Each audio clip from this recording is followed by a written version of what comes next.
सम्पूर्ण दर्शकहरूलाई मेरो तर्फबाट नमस्कार छ। म आज आफ्नै देश नेपालको आफ्नै आमाको बारेमा भन्न चाहन्छु। सबैभन्दा हाम्रो बच्चा बच्ची र हाम्रो सबैले जान्नुपर्ने कुरा के हो भने पढ्नुपर्छ भन्ने छ। शिक्षा नै सबभन्दा ठुलो हो। सबैभन्दा ठुलो के हो भने शिक्षा हो। हामीले पढ्नुपर्छ। भर्खर वैशाख महिना लगाएको छ, पढ्नुपर्छ। हामीले भर्ना सुरु गरेर चैत महिनासम्म हामीले केही न केही गर्नुपर्छ भन्ने छ। यतिखेर हाम्रो देशमा अहिले चलेको के छ भने जो हाम्रो अहिलेसम्म भइरहेको जो गणतन्त्र हो र अहिले फेरि हाम्रा दाजुभाइहरू काठमाडौँमा राजतन्त्रको लागि लडी मरी गर्न लागे, मरिसके। यस्तो समस्या छ अहिले त।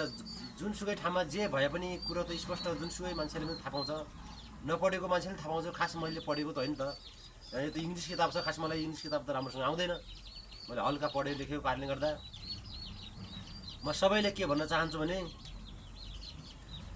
जुन सिद्धिसकेको समय, जो गइसकेको समय, जो अहिले हाम्रो यो मैले बोल्ने म नातिको पालाको मान्छे हो।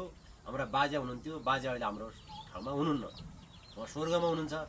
मलाई बाजे चाहियो भने अहिले कुनै नातिले आन्दोलन गर्यो भने त्यो कुनै हालतले ल्याउन सकिन्न। हाम्रो बाजेलाई जति जे सुकै परेस गरे पनि फोटो चाहिँ ल्याउन सकिएला, तर बाजेले ल्याउन सकिन्न हो। त्यस्तै कारणले गर्दा म आफ्नो देशको बारेमा बोल्न चाहन्छु।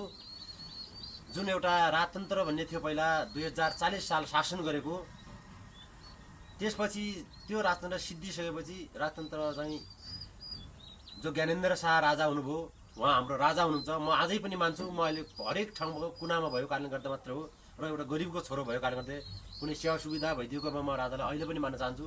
किनभने हाम्रा पुर्ख्यौलीहरूलाई अति पुज्नुपर्छ। म यसको लागि बहुत मरिहत्ते गर्न चाहन्छु। यो पुज्नुपर्छ। तर गइसकेको समय मैले भने नि त, हाम्रा बाजे गइसक्नुभयो, बाजेले ल्याउनुहोस् भन्ने कुरा भएन। राजा जानुभयो, राजालाई ल्याइदिनुहोस् भन्ने कुरा भएन। यो गएको समय यो आँसु आएर पनि रोएर पनि यो सम्भावना छैन। यो लड्ने मर्ने गलत हो। जुन हाम्रो गणतन्त्र छ, अहिले हामी स्वतन्त्रता छौँ, बस्न पाएको छौँ, बोल्न पाएको छौँ। मैले अहिले यस्तो गरिबको छोरा पनि तपाईँ कहाँ आउन पाएको छु। यो ठिक छ, यो देशभरिलाई ठिक छ। बरु विकास गर्नु छ भने विकासको लागि छुट्टै गर्नुहोस्, लडाइँ चाहिँ नगर्नुहोस्। हाम्रो युवाहरू, म पनि तपाईँको त्यो गणतन्त्र बेला म पनि जवानी 22 वर्षको उमेरमा मैले पनि त्यो हतियार चलाउनलाई म रेडी भएको हुँ। तर 81 ज्यान जाने भयो। ज्यान बचाएपछि भोलिको कुराहरू केही कुरा सिकेला, छोराछोरी जन्माउँछ, हरेक देश बनाउँछ भनेर मैले त्यो लडाइँबाट तर्किएर भागेर बाँचेको मान्छे हो। नत्र म पनि त्यसैमा पर्ने हुँ। यस्तै म जस्तै युवाहरू सब सिद्धिए, 70,000 युवाहरू सिद्धिसकेपछि त्यो अवस्था फेरि आउनु लाग्यो। फेरि एकजना मान्छे मर्नु मात्रै परेछ, मान्छे मरेकोमा बहुत नसा हुन्छ। भोलि हरेक सन्ततिहरू त्यहाँ गएर सिद्धिँदाखेरि ऊ ल्याउने के थियो र आखिरी ल्याउने त आउँदै आउँदैन। त्यो सिद्धि पनि मैले त भन्ने ग्यारेन्टी आउँदै आउँदैन। जति मान्छे मरे पनि आउँदैन। त्यसकारण हामी यो नगरौँ। 2040 साल शासन गरेको राजतन्त्रमा त्यहाँ के थियो, के लेखेको थियो, पृथ्वीनारायण शाहले के लेखेको थियो भने मलाई ध्यान छ। त्यो योभन्दा 25 वर्ष अगाडि पढेको कुरा हो। के लेखेको थियो पृथ्वीनारायण शाहले? 4 जात 36 वर्गको फुलबारी हो हाम्रो नेपाल भने यस्तरी भन्नुभएको थियो। तर मैले त्यतिखेर के ज्ञान लगाएँ भने चाहिँ 4 जात भनेको एबिसिडी हो। एबिसिडी उता पढ्ने ठाउँै छैन। तँले एबिसिडी पढाएको छ बाबु भन्छ, पढाएको छु, एबिसिडी जानेको छु भन्छ, सिद्धि बाबु कुरा। र 36 अङ्कले बनेको नेपाली अक्षर क ख ग घ तल ज्ञा सुन्नु पर्दाखेरि 36 अङ्कले बनेको जुन नेपाली अक्षर छ, नेपाली अक्षरको लास्टमा ज्ञा रहेको छ। क्षेत्र ज्ञा। ज्ञानेन्द्र शाही राजा हुनुभएको लास्ट अङ्कमा हुनुभयो। त्यहाँदेखि उता अङ्क कुनै थपिन्छ भने 36, 37, 38, 39 छ भने ल राजा बन ल्याउनुहोस्। सकिन्छ, त्यो नसकिने कुरा होइन। छ भने ल्याउन सकिन्छ।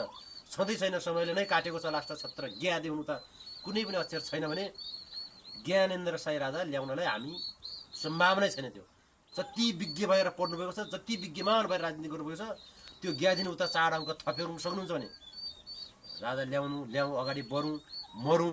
त्यो मर्नलाई कुनै टेन्सन भएन, आउँछ भनेपछि। तर असम्भव कुराको लागि चर्चित भएर कुनै पनि आफ्नो देशलाई दुःख दिने, आफ्ना बच्चा बच्चीलाई दुःख दिने, तपाईँ मर्नु भने तपाईँको छोराछोरीले दुःख हुन्छ।